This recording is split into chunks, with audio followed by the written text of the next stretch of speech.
Have you ever considered how life can change in an instant?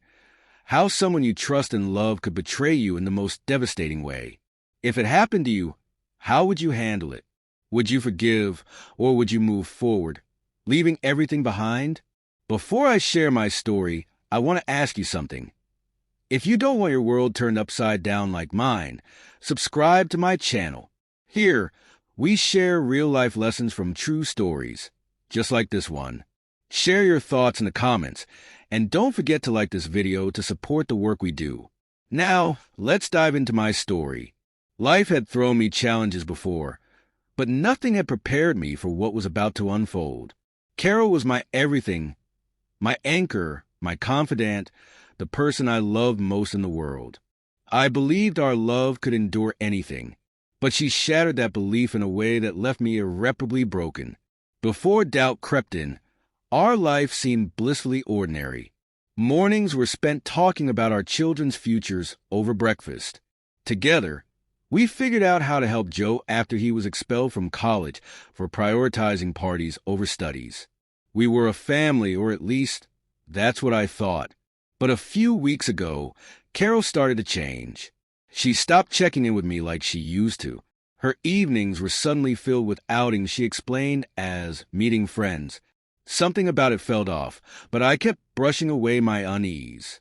One night, I couldn't ignore it anymore. I decided to follow her, telling myself I was overreacting. Perhaps she just needed space to escape the stress of work. But then I saw her at a bar, dancing with another man. In that moment, my world crumbled. I pulled out my phone and snapped a photo. Maybe I was in denial, hoping that capturing it would somehow make it less real. But the truth was glaringly clear, and it tore me apart. That night, before Carol returned home, I made my decision. I thought long and hard about how to confront her, but realized there was no salvaging what was broken. It was over. As I packed my bags, memories of our life together flooded my mind. The day we bought our first home, the births of our children, the moments we clung to each other in grief after losing our baby, Key. But those memories felt meaningless now. I left the photo on the table, placing my wedding ring beside it. "I'll never wear this ring again," I whispered. Once a symbol of love and unity, it now represented betrayal. Alongside the photo, I left my lawyer's card. I wanted Carol to understand the finality of my decision. As I drove away, the city lights blurred in the rearview mirror. Tears filled my eyes, but I couldn't cry. It was as if my body had frozen, just like my heart. My phone rang, but I ignored it. I wasn't ready to hear her voice. I had accepted a new job in South Carolina, a chance to manage a struggling factory. It wasn't ambition driving me. I just needed to put distance between myself and the wreckage Carol had left behind. But deep down, I knew no distance could heal the wound she'd inflicted. 2 hours into my drive, my phone rang again. This time, I answered. "Joe, what's going on? What is this photo? Why is your wedding ring on the table? Where are you?" Carol's voice trembled with panic. I felt nothing but cold anger. "The photo?" I said, my voice dripping with sarcasm. "The one I took tonight at Red Horn. The one where you're dancing with another man." Silence. Then she spoke, her voice desperate. "Joe, this is a huge misunderstanding." "A misunderstanding?" I shot back. "How long have you been lying to me, Carol? You say you're meeting friends, but you're sneaking off to bars to dance with someone else. I saw you last week too, but I told myself I was imagining things. Tonight, I couldn't deny it anymore." She tried to explain. "The man is Mike, a colleague from sales. He's married. We were just dancing. Nothing else happened. I never meant to hurt you." Her words only reopened old wounds. "Mike's married?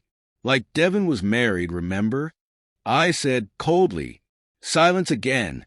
"That name," I continued. "It brings back everything. Do you remember how hard I fought for us back then? How much energy I poured into rebuilding what you broke? And now, here we are again."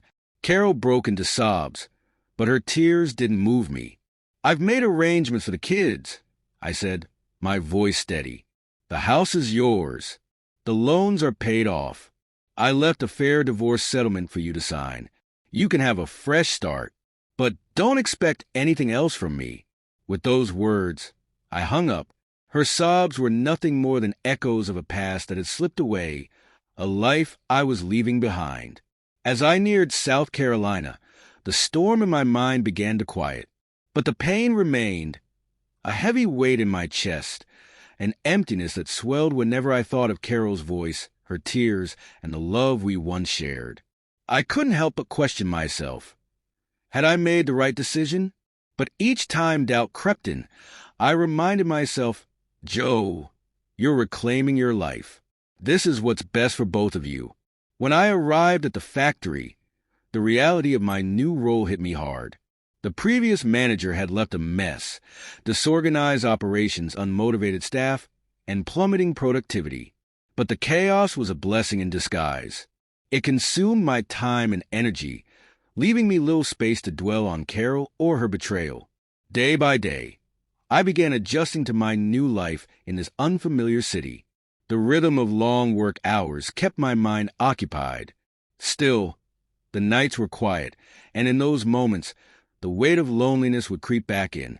One evening, after an exhausting day, my phone rang. It was my daughter. "Dad, what's going on?" "Mom's in a terrible state. She says you misunderstood her. Are you really not going to talk to her?" Her voice trembled with concern, but there was a firmness in her tone. I took a deep breath before answering. "Sweetheart, this isn't just about a dance. The truth is, the wound from what your mom did years ago never fully healed. I've tried so hard to hold this family together, to make this marriage work, but I can't anymore. I love your mom, I always will, but I don't trust her. And without trust, there's no marriage." She stayed silent, absorbing my words. Finally, she said, "I can't blame you, Dad, but I want you to know one thing. We love you, and you deserve to be happy.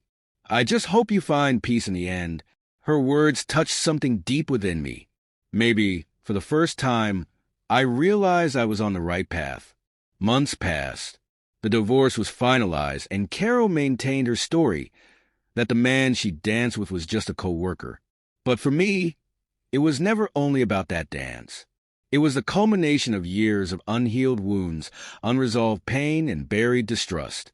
I couldn't keep living with the fear of being betrayed again. One morning, a package arrived in the mail. Inside were the divorce papers, signed and finalized. As I held them in my hands, I felt an unexpected wave of relief. This was it, the start of a new chapter. I didn't know what this new life would hold or where it would take me, but for the first time in a long while, I was certain of one thing.